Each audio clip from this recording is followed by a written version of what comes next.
Je reviens à vous, Bassekou, pour évoquer justement cet autre sujet.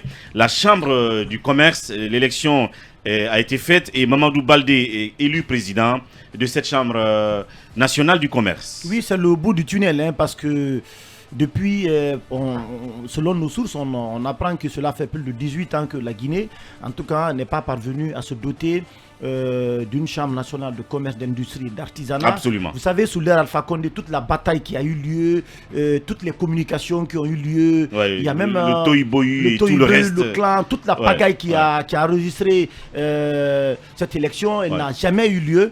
Mais aujourd'hui, il faut mettre tout ça, notamment à l'actif d'abord du CNRD, parce qu'il y a eu donc cette volonté politique, notamment d'aller vers la mise en place donc de la Chambre nationale de commerce, d'industrie et d'artisanat, mais aussi du nouveau ministre aussi du commerce aussi qui est passé ici, qui a réussi notamment à apaiser les tensions qui existaient entre les différentes structures patronales, mais qui a rassuré également les partenaires. Alors, c'est finalement donc la vérité des urnes qui aura triomphé, puisqu'il y avait donc deux adversaires, notamment pour le poste donc de président de la Chambre de commerce. Il y avait un certain Sourel Doumbouya et puis finalement il y avait Elhadji Mamadou Baldé qui a été élu avec 70 voix contre 55 donc pour son challenger. Il y a eu également un bulletin nul selon le décompte final, c'est ce qu'on apprend. Mais également il y a Abdoul Sonoko aussi qui fait son entrée et il a été élu troisième vice-président.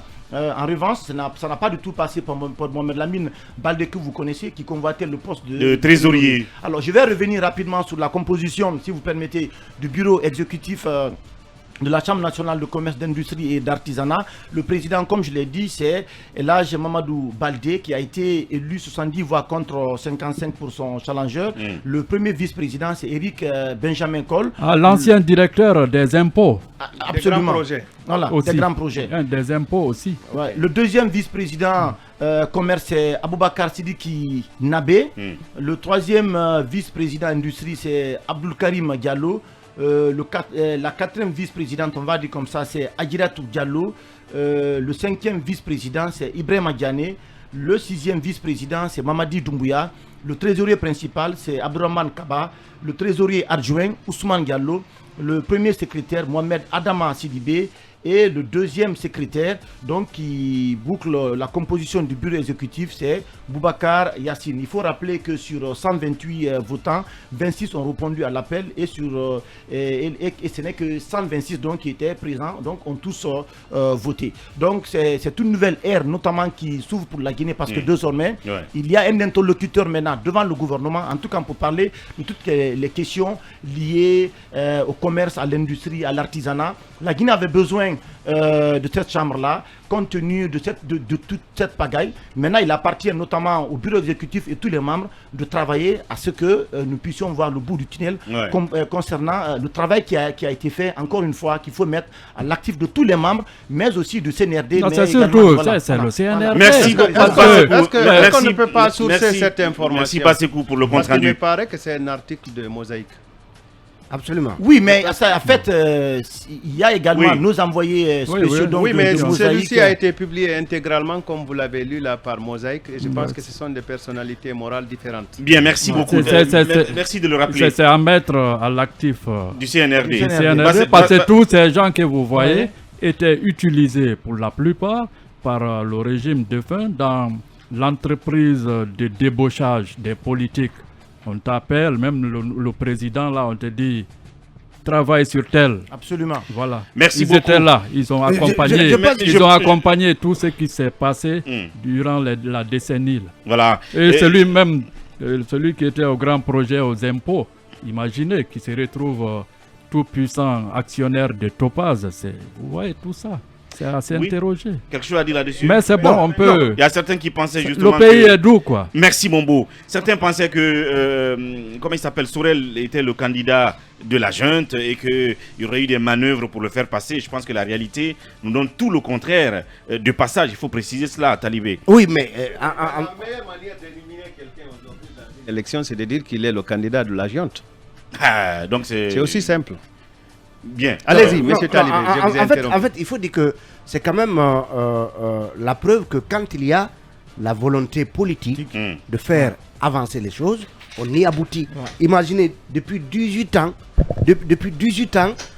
cette chambre n'a pas eu de bureau exécutif. Et ce n'est que en cette année 2022 que cela a été possible. C'est parce que le colonel a pris ses responsabilités, il en a fait son cheval de bataille. Je pense que la volonté politique, elle démontre que tout est possible si on en fait un point d'honneur, notamment de la part d'un chef d'État. Parce que, vous vous rappelez, ce processus qui devait aboutir à l'élection de ce bureau a été enclenché depuis 2014. Il y a eu des présidents régionaux. On devait faire l'élection du président en 2017. On n'est jamais parvenu. On n'est jamais parvenu parce que pour beaucoup, le président Alpha Condé avait bloqué la mécanique. Enfin. En tout cas, Doumbouya a réussi là où Alpha Condé a échoué. Et finalement, je vois que Aboubacar Sidiki Nabé, parce qu'à l'époque, un groupe d'opérateurs économiques soutenait Aboubacar Sidiki Nabé et un autre, Sorel. Mais puisque Sorel, dit-on, avait la préférence du président Alpha Condé et le président Alpha Condé n'était pas sûr de la victoire de Sorel si Nabé devait compétir, donc on a préféré bloquer le processus et donc affaiblir davantage un secteur aussi important, des secteurs aussi importants que... Sauf que c'est pas terminé. C'est pas terminé. Il faut continuer avec d'autres secteurs. Talibé, tous ces centimes additionnels collectés durant tout ce temps aussi, je ne sais pas comment ça a été géré. Il faut rendre compte. Il faut rendre compte de ça. Comment le porte-parole, en tout cas le directeur de campagne de Sorel nous disait ici que c'était gelé depuis ces centimes avaient été gelés 2004 ou 2002. En tout cas depuis plusieurs années, ces centimes n'étaient plus reversés. Il y a la Chambre nationale d'agriculture depuis la mort de Noba, celui qui est là, Bobo Denken, il assure l'intérim. Pendant plus de 10 ans, c'est-à-dire il est plus vieux que le mandat du président Alpha Condé. Et là, les gens aussi veulent faire une élection. Et j'apprends aujourd'hui que le monsieur est proche de la junte. Donc, s'il faut nettoyer tout... Non, c'est pas... Non, vous avez entendu, attendez. Oui, mais il faut organiser l'élection de ce côté. Mais il n'y a aucun bruit là-bas. Oui, non. L'incol. Les gens doivent être... C'est-à-dire... Il faut faire une élection. Pas des élections. On est d'accord, il faut faire une élection. Que les intérims soient, en tout cas, de façon éternelle. Nettoyons tout. Sortez le fait de dire tel est proche. Qui est en train de nettoyer à l'heure là? Non, je dis que c'est la junte qui nettoie. On nous prête des intentions. Mais en plus, si on a commencé. Mais en plus, rien ne prouve que Bobo Denke est proche de la junte. Malgré tout, il est intérimaire. Depuis la mort de ce pays est grave. Mais non, de toute façon, on va revenir. Il n'y a pas d'intérêt. On va suivre le nettoyer toutes les institutions. On va faire une pétition si vous voulez. Le monarque, l'ancien, il revient.